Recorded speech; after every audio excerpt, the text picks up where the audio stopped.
Today we're going to talk about another 2015 World's Power pick, and this time it's going to be Braum in the support role. Now, this is a pick that wasn't popular in the beginning of the year and not even in the beginning of the summer split, and the reason he came into play was because he received buffs around 5.12, so his Q got buffed in terms of damage and mana cost lowered. So that gave teams the opportunity to give a second look into the champion and really see how it fits their playstyle. Even though he was perfectly fine back then, an important thing to note is that a lot of teams are really skeptical about being pioneers themselves and trying new things, especially when they have tournaments very often about what that really matter in their future. So, for instance, if it's the first week of the LCS, a lot of teams are not very comfortable trying new picks that nobody really has tried throughout the world. So teams usually leave the experimental phases to other teams, such as the Chinese and Koreans. So they just wait for China or Korea to actually play something, and then they say, "Oh, that's kind of a cool pick. I can see how it works," and then they just play it themselves. So that's why a lot of times these picks don't get picked up very quickly in the West, even though they are perfectly fine. Now, let's go talk about the strengths of the champion, and we can really see why it's such a heavily contested pick that is worth first picking, first banning, or practically never gets not picked. So, what the champion brings as a support, let's break it down to the laning phase in both regular laning, lane swaps in a defense, a push, or a roam situation, which the roaming situation can also apply to just regular laning, so we'll just cover roams, period. So what the champion can do in a regular laning is that if it's paired with a lane bully such as Kalista or Lucian, the shield really offers a safe haven for the champion to move up past the creep wave even and just harass the opponents without receiving any retaliation because of the wall blocking so much damage. And if you put him with a champion like a Sivir or a Tristana that can push the wave very quickly, and again you wall off the retaliation damage from the opponent, then it allows you to constantly push the wave and just either create a situation where you are getting your AD carry a creep score advantage because of the difficulty of last hitting on their tower, or you simply create a situation where the support is stuck on their tower trying to help the other guy last hit, and the Braum can just go roam around and do whatever he pleases. So both situations are usually a win-win for the laning phase. But it's important to note there are matchups that can bully Braum during the laning phase. So things like a Janna Vayne can really dish out a lot of damage, particularly with the true damage from the Silver Bolts, can really make his ability to stand in front and kind of block without taking any damage non-existent. Then in situations where you have to go and hold or tower dive, Braum is fantastic for it, particularly for a tower dive because he offers long range crowd control that can be turned into a actual stun. So he goes from the throws out the Q, gets the slow, then gets the stun off if his team is trying to dive. And he also offers a really good way of taking turret aggro and dropping it by not only getting a little bit tankier with his W that lets him dash, gets a little more armor and magic resistance, but he can take the tower aggro at almost any range and really hop out of it at his will, just because of how useful that ability is. No other support can really do that. Then the wall obviously offers a good ability to just block off any kind of damage that the defender is trying to dish out to try to survive any tower dive. On the other hand, if you put him in a situation where you are just defending, of course, the passive from his Q or his just regular passive is super useful because anybody that takes turret aggro can easily be stunned under turret and get killed very quickly, as well as the wall. So if a team is focusing a lot of damage on one target, a Braum wall can really just slow that down and nullify the entire dive with just one spell because of how good that ability is. So Braum is fantastic in those situations. Now back to the reason why Braum came to life, not just because of the buffs, but around that time a lot of poke champions were being played very often. Things like Varus, Jace, Nidalee, and to an extent of being classified as poke, you got Victor and Azir. So Braum is really strong versus those picks because he can not only block the poke damage, but he can also block the wave clear. So for instance, a Victor laser gets blocked by a Braum shield, which creates a situation where if a team has, say, a two-threat composition with Victor and and the AD carry, while everything else is kind of a support mechanism for the team composition, you've already nullified one entire source of damage with just one spell. So it creates really one-sided team fights if played properly. He also offers situations where by blocking the wave clear, you can bring in the AD carries that you want to have in the laning phase, like the Sivers, the Tristanas, into tower range and actually hit the tower safely. So you put up the wall, Tristana eats the turret, and then bam, bam, bam, in one wave that was blocked from the initial wall, then you can take the tower very quickly. So he's a really good answer to both poke and for creating siege opportunities for the team with Braum.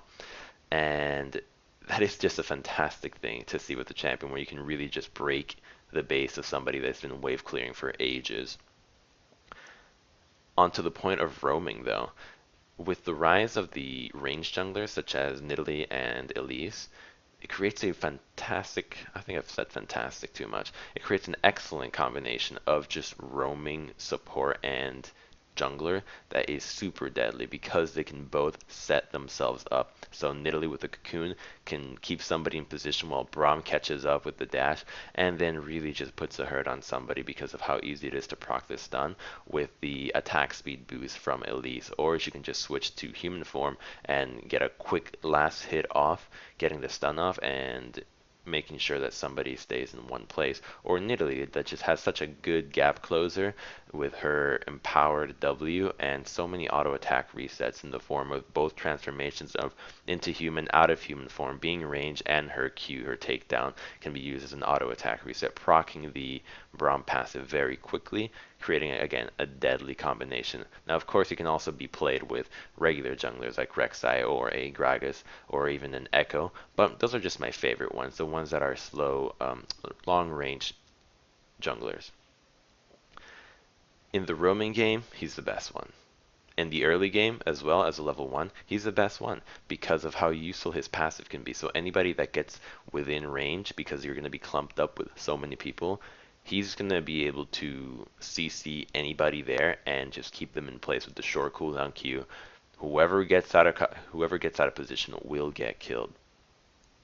The strength of Braum, though, really excels in how the team plays and picks around him. So a lot of these power picks, you're going to see that the teams kind of have to pick around them, but all of these picks kind of work together if they were to be on the same team. So as an example, when you pick Braum, you want to have a lot of champions that use their auto attacks a lot. So you don't want to go with a mage composition. You want to go with a composition that really utilizes physical attacks so that they can proc the passive very often. So a lot of divers or just a lot of people that want to use their auto attacks a lot are fantastic picks for the Braum just because of that. On the other hand, he's also very good against team compositions like that because diving against the Braum, unless you're Olaf, is pretty difficult, especially if you're just a regular melee champion that's trying to get into range of picks like a Vayne. So he's a great pick with melees, but he's also a great pick again with champions that can really need defense. So he's also a good defender because of the utility from the stun. So he's a fantastic peel with the wall and with the ultimate. But the difficulty about the ultimate is that it's a tough spell to use. You're going to note that a lot of Brahms have a really hard time landing a very good ultimates, and a lot of them actually go completely whiffed. But if they can actually be hit properly, then it can be very devastating, whether they use it as a zoning tool, as an actual knockup, as an actual slow. It's a fantastic ability, but difficult to use, which brings up another point of a really good combo that can be run with Braum, which is the Yasuo. So Yasuo can proc stuns very quickly because his Q, his Steel Tempest, is a auto counts as an auto attack, so it procs on hit effects kind of thing, and that will facilitate in actually proccing the Braum passive. So you really want that kind of play with the champion, or somebody like a Diana that uses auto attacks a lot, even though she's a mage, is a really good pick because these are all champions that want to dive and utilize their auto attacks. With the rise of the Juggernauts in the top lane, same thing goes there. These are champions that want to dive, be in your face, and use your auto attacks a lot. So somebody like Fiora is someone that can really make a lot of sense with the Braum pick. Stun somebody, keep him in place, and she can just go dancing around in circles, proccing either her ultimate or the whatever the vulnerable spot. I'm actually not entirely sure of the name of the passive now.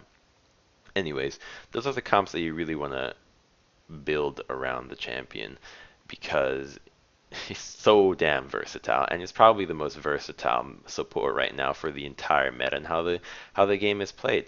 He can also be kind of like an unsung hero of team fights just because of how useful the wall can be and that nobody can really tell. So for instance, you got a support an AD carry that's really caught out of position and Victor throws out a death ray while some Kog'Maw is attacking in that direction. Turns out Braum just blocked the entire thing and what you're going to see is just nothing happened, but it turns out that Braum just saved that AD carry from getting one shot. And it's not really going to look like that. It's just going to look like, wow, look at that AD carry. He's so bold and so dangerous. Which actually brought me to the point that coincidentally, the cooldown of Braum's wall is the exact same cooldown as the Kog'Maw W, so you can always shut down Kog'Maw by Arcane Barrage, really making the champion very useless because if Kog'Maw without his W up does very little damage. Now those are kind of the things that you look for with a Braum, the strengths that you want to have because of the champion is so versatile. He's so picked so often and has some kind of niche picks that people like to go for, such as the double wall, which is a really fun one to watch. So it can be with a Yasuo, which I brought up earlier, with the knock-up combination, the ability to proc the passive really quickly. You have two walls, so you can really just shut down an entire side of a team fight with an unmovable defense, which is really cool to watch. Or just a peel composition, as we brought up earlier. Now, for the counters, there's actually quite a few ways of countering the champion, and more are coming to light right now, particularly with the damage that people want to deal. Because the wall can really just block physical or magic damage, true damage is super effective against Braum. So champions like Vayne, Fiora, Darius, Olaf, and to an extent even Garen, these picks can really do a lot of damage to Braum while he's in the state that he wants to be up front blocking as much damage as possible. So a good way of beating Braum is making him underestimate or overestimate his ability to stand in the front lines and block damage. So if the Braum is trying to stand in front and block everybody and block all sorts of damage, but he has to block a Olaf and a Vayne, he's probably going to die very quickly, which is not the way that you want to play Braum. So it's kind of an easy target to hit. Another way of dealing with Braum is actually having a composition that has multiple threats because the wall allows him to block a lot of damage just at one instance.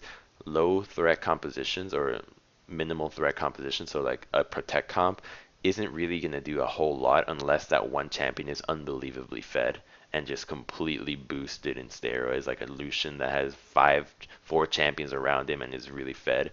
It's going to be hard to actually get past that guy. But if you have a comp, and I actually wrote down the composition that I think is fantastic against Braum, it's going to be really difficult for the champion to stand in the front line and really even utilize his passive because you want to dive with him. So picking a kite composition that does not want to dive, that does not want to, and wants to be dove into is going to be really useful against that pick because they're going to outrange the stun. They're going to be more mobile than the Braum and more mobile than likely everybody on Braum's team. So that comp was a Gnar, Elise, Azir, Janna, Vayne. So anybody that's going to try to dive into that is going to suffer horrendously. And that's kind of a comp that relies more on objective control and kind of sieging here and there with the Azir. So it has a lot of percentage damage with the Vayne, the Elise, and the Gnar. So it's kind of a very likely comp, to be honest, because it's so focused around objectives such as Dragon and Baron that it's very